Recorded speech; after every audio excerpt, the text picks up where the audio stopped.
Halo semua, kita lanjutkan lagi video kita yang sebelumnya yang membahas bagaimana menggunakan template di Laravel. Nah, pada video kali ini kita akan membahas bagaimana memanajemen template web agar lebih mudah digunakan lagi dan tidak terjadi perulangan penulisan skrip yang sama. Oke, langsung saja kita praktekkan. Oke, pertama yang perlu kita lakukan adalah melakukan penyesuaian dari menu yang ada di sini.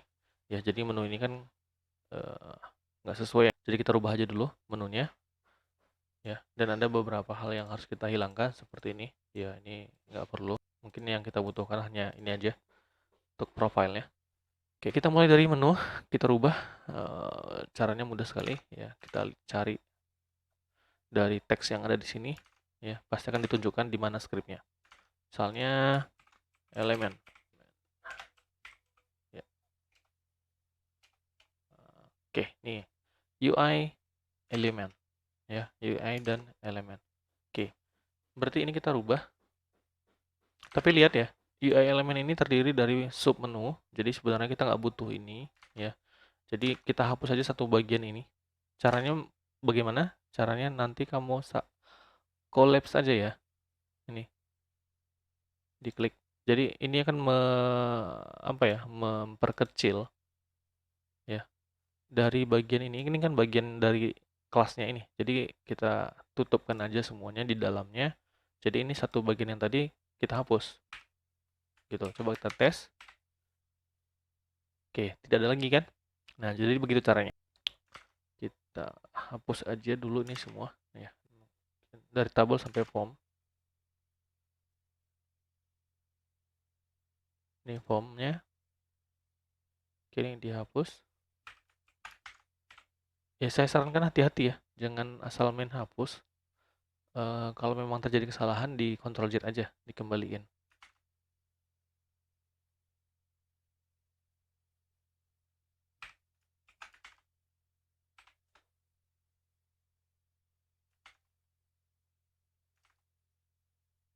Nah, more pack ini dia.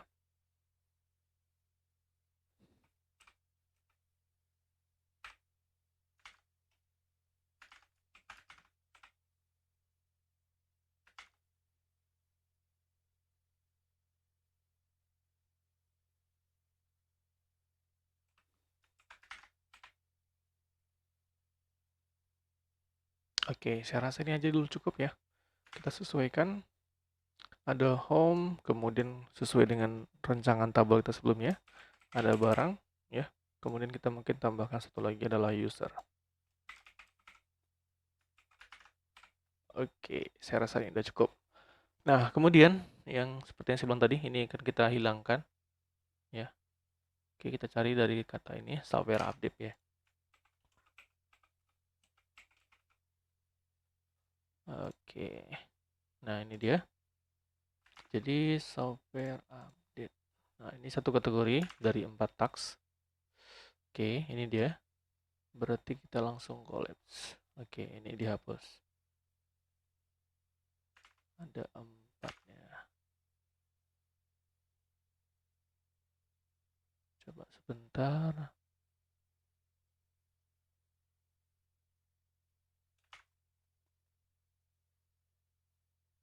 Oke, berarti kita mulai dari yang atas. Ya, karena ada angka 4 ini ya. Berarti kita hapus langsung dari sini.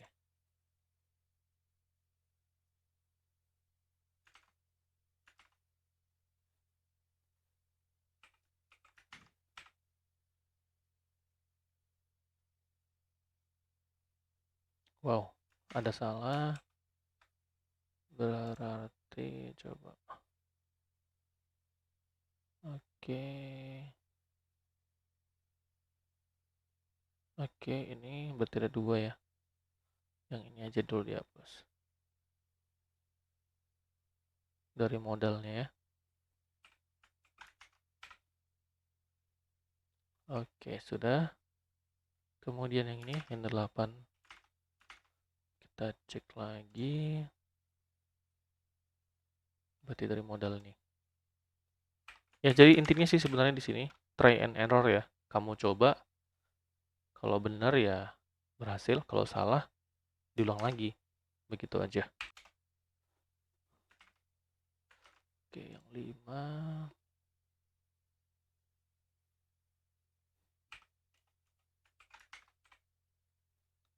Oke, saya rasa sudah cukup. Oke, selanjutnya kita akan coba buat fungsi untuk menyederhanakan pemanggilan daripada master view-nya. Jadi ini dinamakan dengan master view, ya. Jadi artinya secara logika konten itu, ya berarti maksudnya gini, kalau kamu klik menu home maka nanti akan ada tampilan di tengah ini atau kontennya gitu ya. Ada kamu klik barang maka akan terisi juga nanti menu barang di sini. Begitu juga dengan user. Nah, berarti ada perubahan di bagian kontennya. Namun, tidak terjadi perubahan di bagian master blade-nya, yaitu di bagian header yang biru, kemudian bagian menu, dan juga bagian footer-nya. Jadi, seandainya ya tidak menggunakan manajemen template yang benar, maka Anda harus memanggil master view ini ataupun menggunakan script master view ini ke dalam konten home ataupun barang dan user. Jadi itu akan terjadi perulangan penulisan script. Tentunya ini akan merepotkan. Ya, jadi sederhananya biar ini nggak repot penulisannya, maka kita akan menggunakan fungsi yang namanya yield. Langsung buka Visual Studio Code-nya. Kemudian eh, kita akan cari posisi di mana untuk meletakkan konten ya. Jadi caranya sama, try and error ya. Namun boleh juga Anda melakukan pencarian dari catatan yang disediakan di template Anda. Jadi catatan itu biasanya bentuknya seperti ini, gitu ya. Ini catatannya.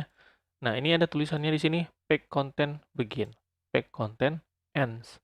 Jadi artinya, disinilah kamu meletakkan konten yang akan disediakan nantinya, ya. Jadi ini awal dan ini akhirnya. Berarti kita letakkan di tengah. Kita coba dulu apakah ini memang benar.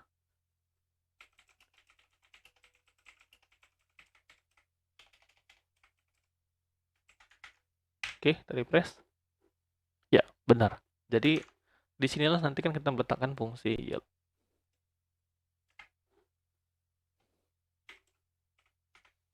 Oke, sebutkan nama yieldnya, apakah isinya. Kita katakan saja nanti ini variabelnya adalah konten. Kita buat dalam bentuk bahasa Indonesia aja, biar bisa dibedakan.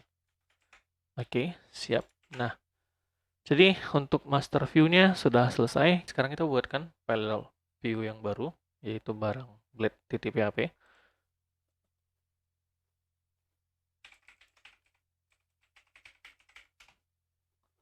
Yang perlu kita tuliskan di sini itu adalah extend.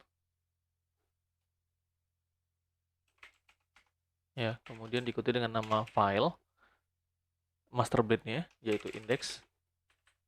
Kemudian kita buatkan coba contoh sederhana untuk kontennya.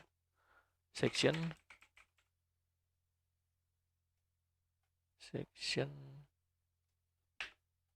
kita buatkan ini section untuk konten. Hati-hati ya, penulisannya harus sesuai. Kalau kurang yakin dipastikan lagi kembali. Konten, oke. Kita berikan nilainya sederhana saja. Misalnya kita bilang ini adalah konten untuk menu barang. Oke. Oke, kita cek lagi untuk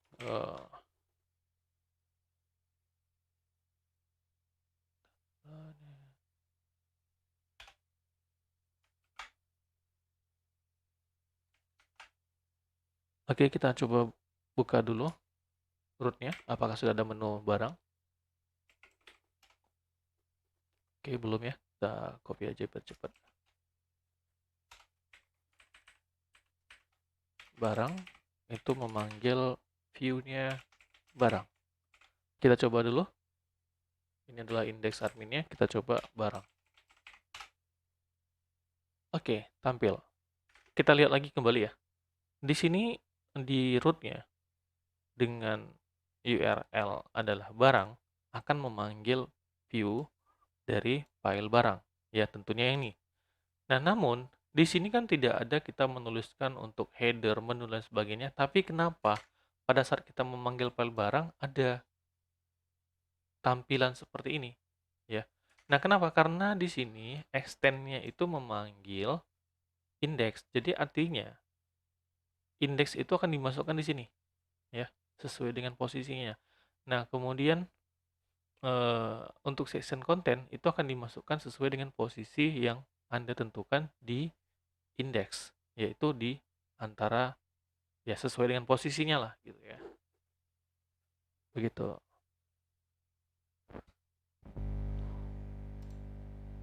Oke, kita lihat lagi kembali. Di sini dengan root barang akan memanggil view barang, ya.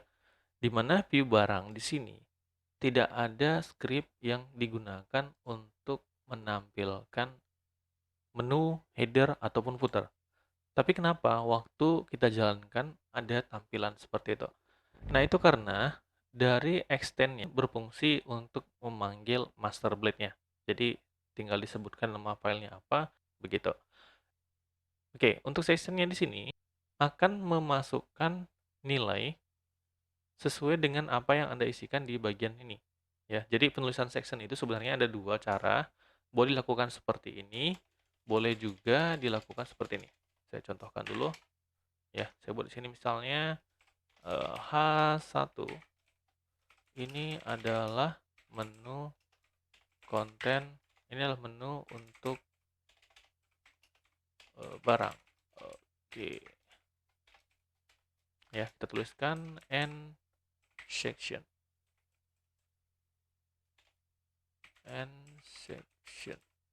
Itu ya. Oke, kita coba tes dulu. Oke, sama saja, hanya beda ukuran.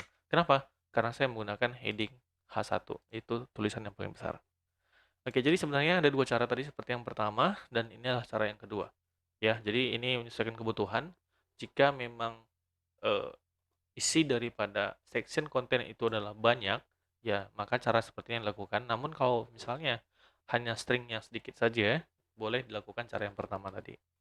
Oke, coba kita lanjutkan lagi untuk menu yang lainnya, biar lebih jelas lagi. Mungkin masih ada yang kebingungan.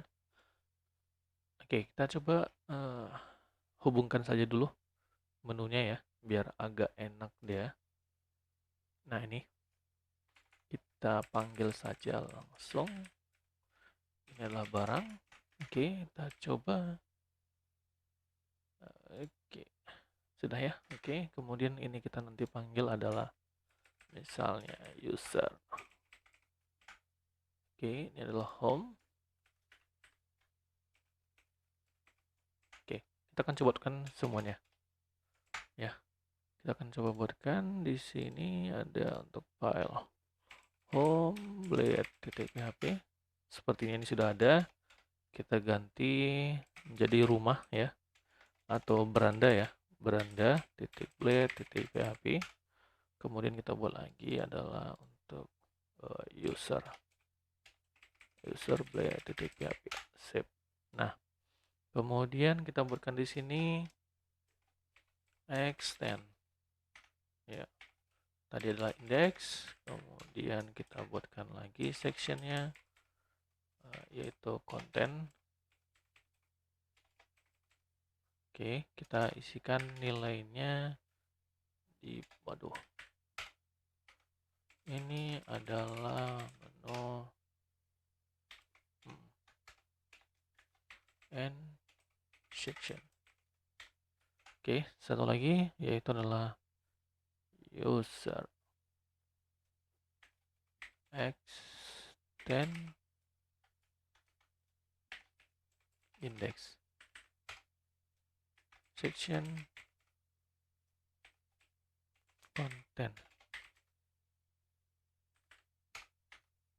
Ini adalah menu user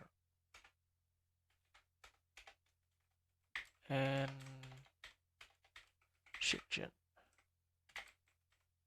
Oke, coba kita tes barang. Oke, home. Oh, home. Mana home, beranda. Mengapa demikian? Oke, jawabannya adalah rootnya belum disesuaikan.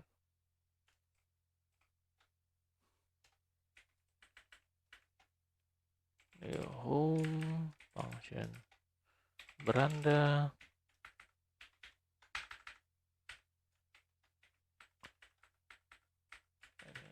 user